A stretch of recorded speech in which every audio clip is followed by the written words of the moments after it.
Hello everyone, welcome to topic 5.1, reaction rates. In this we will look at how we can explain the relationship between the rate of a chemical reaction and experimental parameters. We're going to look at how can we manipulate and measure the rates of reaction. So the rate is simply a change in something per unit of time. In chemistry, we can measure the way that substances change by looking at a change in the amount of reagents. You can do that by measuring the mass, volume, moles, molarity, etc. The unit of time is chosen based off of how quickly the reaction takes place. A fast reaction may be measured in seconds, while a slow reaction may use years for the units. Considering the reaction below, there are a variety of ways to measure the changes in the reaction. They include the volume of the nitrous oxide gas produced, the pressure change, molarity of copper nitrate used during the molarity of copper nitrate using a spectrophotometer because it's a colored solution, so you could use Beer's law. The mass lost by a reaction, so the amount of the nitrous oxide that leaves the vessel as it reacts, and the pH of the solution as the nitric acid is consumed, so the solution becomes less acidic. And so this is a summary of how we can look at the rates of all the different substances as they react. And we see that rate is equal to the initial minus the final minus the initial amount divided by the final minus initial time, or the change in the amount over change in time. You can divide them by the coefficient, so that way you get a rate that is relative to it as an individual rather than the whole balanced equation. It is important to recognize that the rate of a reaction can only be determined experimentally. The graph to the right shows the reaction as it proceeds, and the concentration of the reactant decreases while the products increase. They change according to their coefficients. So we see that one of the products is increasing significantly faster than the other product due to their difference in coefficients, and that the graph should represent that change. The average rate of reaction is found by taking the difference in molarity over the difference in time. If you take very small time intervals, so like less than 10 seconds or very small compared to your unit of time, you can get an instantaneous reaction rate, which is the same as the slope of the tangent line that we see here. This is going to be tied into the integrated rate law when we get into that in a few more sections.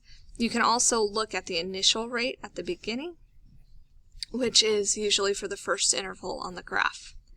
These are all tied to collision theory, which states that in order for a reaction to take place, three things must happen. The particles first must collide, and they must collide in the right orientation and with enough energy, or energy greater than the activation energy, for them to actually react.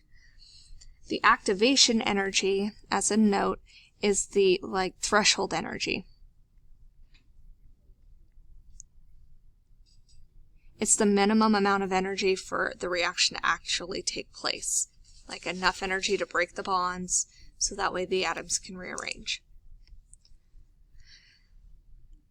There are four factors that can affect how fast reactions take place. These include reactant concentration. So if we have a higher molarity or more reactants, they have an increased chance of colliding, so the reaction rate increases. Temperature is another one. So if they are moving faster, they will collide more frequently, as well as they are moving with more energy, so more of the particles have energy greater than the activation energy and can react more often. Next is the surface area. So if we were to compare a cube of sugar to granulated sugar, the granulated sugar would dissolve faster because it's got more surface area or particles exposed and available to react. For a cube, only the particles on the outside of the cube can react at any given time, and so it is much slower, so fewer collisions available. Finally, catalysts speed up chemical reactions in one of two ways. A homogeneous catalyst speeds up reactions by providing an alternate pathway to complete the reaction. We see a lot of this in our chemistry class. where we use a chemical catalyst like iodine or potassium iodine in the elephant toothpaste lab. It'll speed up the decomposition of hydrogen peroxide. And then we also have heterogeneous catalysts, which means that they have different phases, and they speed up the reactions by altering the orientation of the molecules so that the correct sides of the reactants can collide. These are like enzymes. We can also have other environmental factors to increase the rate of reaction. So looking at our practice, this student wanted to figure out the rate of a reaction by measuring the rate that carbon dioxide gas was formed from the reaction between hydrochloric acid and calcium carbonate, according to the reaction that is shown below. We want to pick out a set of conditions that will cause the reaction to go the slowest. So we reference the table above, and we should see that the slowest reaction would have the small chips because fewer particles of the calcium carbonate are exposed. You will also use the lower molarity of the hydrochloric acid because that has fewer particles of hydrochloric acid, so it'll also result in fewer collisions, so slowing the reaction down. And finally, ice bath for the reaction reduces the activation energy and the rate of collision.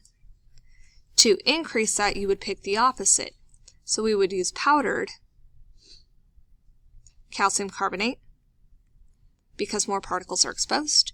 You would use a greater concentration of hydrochloric acid because it has more particles in there and available to react with the calcium carbonate. And finally, increasing the temperature of the water bath, so using a warm water bath, provides more energy for the reaction so that more particles have enough energy to meet the activation energy as well as collide more frequently. So looking at this, we have the rate of disappearance of ozone is a negative 0.0034 molarity per second under a certain set of conditions. What is the rate of appearance of oxygen gas under the same conditions? So this would be us using a stoichiometric ratio. So we would take our rate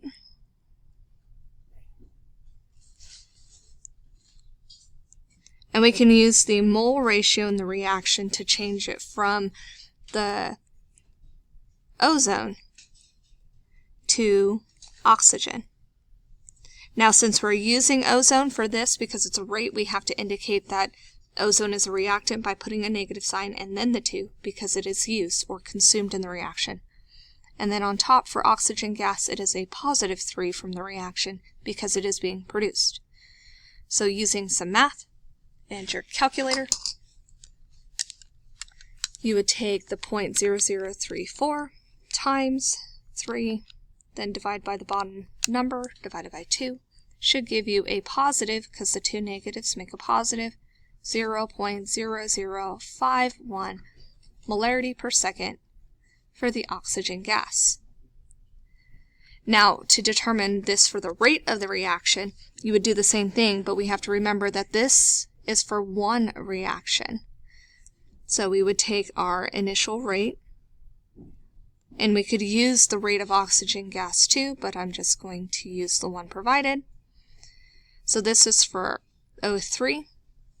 And we know that in one of these reactions, so 1 mole of reaction, you use 2 moles of the ozone. So now we would multiply by the top and divide by the bottom, and our units swap out. And you should end up, so 0.0034 divided by 2, the negatives cancel out, and you should be left with 0.0017 molarity per second for the reaction. So using this idea and the numbers given, please complete the UDO practice and check your work online. Thank you.